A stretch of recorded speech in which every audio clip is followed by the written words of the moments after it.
মোল্লা হুগলি জেলার মানুষের এক সামাজিক ভালোবাসার পরিচয়। স্বাস্থ্য থেকে শিক্ষা, এমনকি সাধারণ মানুষের কর্মসংস্থানের জন্য যার মন কাঁদে, তিনি রোজার মাসে প্রায় ১৫০০ মানুষকে নিয়ে ইফতার সারলেন।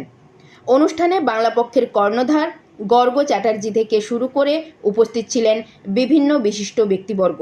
সম্পূর্ণ অনুষ্ঠানের আয়োজনে MKS হাসপাতাল। আজকের দিনে আমাদের কাছে ওনাদের মূল্যবান সময়টা দিয়েছে MKS হসপিটালের পাশে থেকে MKS হসপিটালের উপস্থিত হয়েছে কৌশিক মাইতি এবং আমাদের গর্গ চট্টোপাধ্যায় এবং তার ফুল টিম।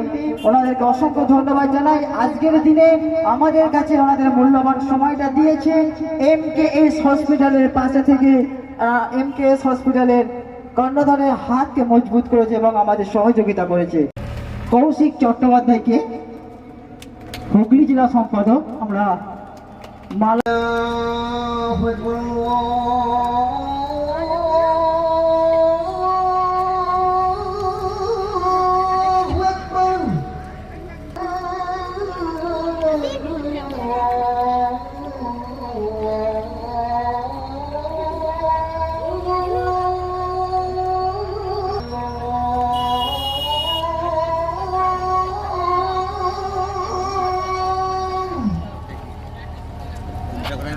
أشهد أن لا إله إلا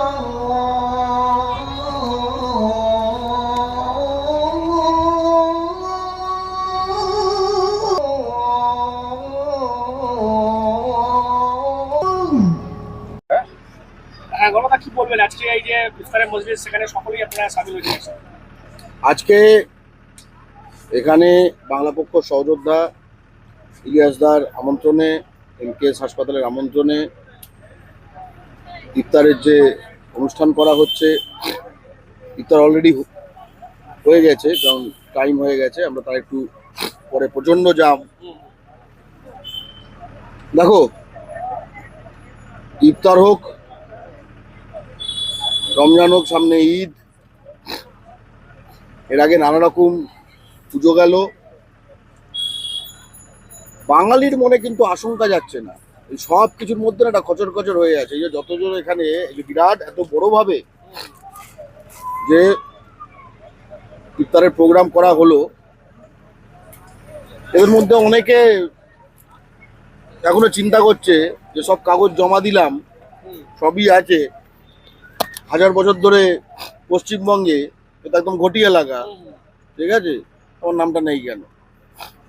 যে কোনো জিনিস যেখানে সকলে মিলিয়ে আমরা আনন্দ করি, চিরকাল করতে অভ্যস্ত, কিন্তু নিজের ভবিষ্যৎ, নিজের পায়ের তলার মাটি সম্বন্ধে বাঙালি জাতিকে যে আতঙ্কে আজকে ভোগ করছে, এখানে কোনো কিছুই ঠিক প্রাণ খুলে হচ্ছে না, কোনো কিছুই ঠিক প্রাণ খুলে হচ্ছে না। হচ্ছে, খাচ্ছে, বলছে, যে যা ধর্মীয় কর্ম সেটা করছে, কিন্তু একটা সঙ্গে সঙ্গে অন্য টপিক এলে কিন্তু ব্যাপারটা ঘুরে যাচ্ছে, তাদের লোকে কানটা খাড়া করে দিচ্ছে।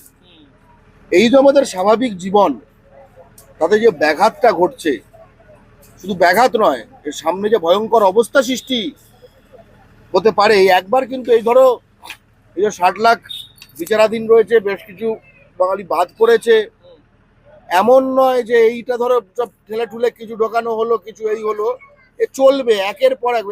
এটা বাঙালিকে জালে ধরেছে। হ্যাঁ, নতুন নতুন জাল ফেলবে, নতুন নতুন জাল ফেলবে। আর এটার মাধ্যমে যেটা করতে পেরেছে আরো ভয়ঙ্কর, যে নানা রকম কাগজ, ঠিক আছে। ফলে স্পষ্টত এই প্রোগ্রামে একটা কথাই বলবো, বিভিন্ন এলাকায় যারা এই সময় ইফতারের অনুষ্ঠান করছেন, তারা কিন্তু ধর্মীয় অনুষ্ঠানের বাইরেও এই প্রোগ্রামকে এলাকার সকল মানুষকে ঐক্যবদ্ধ করার, ধর্ম বর্ণ দল নির্বিশেষে এটাকে পরিণত করুন। তার কারণটা হচ্ছে যে আগামী দিনে কিন্তু হিন্দু মুসলমান নির্বিশেষে বাঙালির জন্য খুব কঠিন সময় আসছে, খুব কঠিন সময় আসছে। এবং মানুষ থাকলে তবে না ধর্ম থাকবে, মানুষ থাকলে তবে না ধর্ম থাকবে।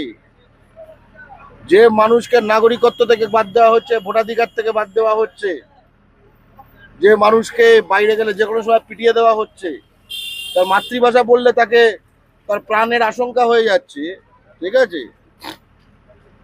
তার তো কোনো ধর্মকর্ম করতে, যে ধর্মকর্ম থেকে যে বাঁচার জায়গায় থাকছে না, তাই না? তাই এই সময় বাঙালি জাতি যাতে কিনা তার স্বাভাবিক জীবনে ফেরত আসতে পারে, তাই জন্য প্রতিটি বাঙালিকে এক হতে হবে। বাংলা ও বাঙালির যে শত্রু কেন্দ্রীয় সরকারের যে নির্বাচন কমিশন, যা কিনা হিন্দি সাম্রাজ্যবাদী বিজেপির অঙ্গুলি হেলানো চলছে, চাগর বলতে পারো একরকম, তাদের প্রতিটি নীল নকশা ব্যর্থ করার একটাই উপায় প্রতিটি বাঙালির ঐক্যবদ্ধ থাকা, চির ধরলে চলবে না। আজকে এমকেএস এর ভিত্তি স্থাপনের পর ঢালাই হয়ে গেল, ইফতারে মজলিস হলো এবং আজকে বাংলা পক্ষের গর্ব চট্টোপাধ্যায় সকলে ছিলেন, কি বলবেন? দেখুন, আমি নিজেকে খুব গর্বিত মনে করি বা করছি যে আজকে আপনারাও সকলে এসেছেন এবং গ্রামবাসী সকলেই আমার দাওয়াত কবুল করেছেন। আমি খুব খুশি। আপনারা আমাকে দোয়া করবেন যে আগামী বছরও এইভাবে দাওয়াতে ইফতারের প্রোগ্রাম যাতে আমি করতে পারি। বাংলা পক্ষ যেটা বলছিল ঐক্যবদ্ধ হওয়ার কথা বলছিল, অবশ্যই জরুরি। বাংলা ও বাঙালির নিয়ে চিন্তা ভাবনা করতে হবে, বাঙালিকে ঐক্যবদ্ধ হতে হবে। এটাই ভারতের জাতীয় সংগঠন বাংলা পক্ষর সিদ্ধান্ত।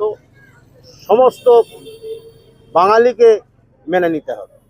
আর আপনার হাসপাতাল মানে কবে উপহার পাবে এলাকার মানুষ পরিষেবা? দেখুন, এখন তো সময় লাগবে, তবে আমার যেটা চেষ্টা আছে যে 1 বছরের মধ্যে পরিষেবা আরম্ভ করে দেবো।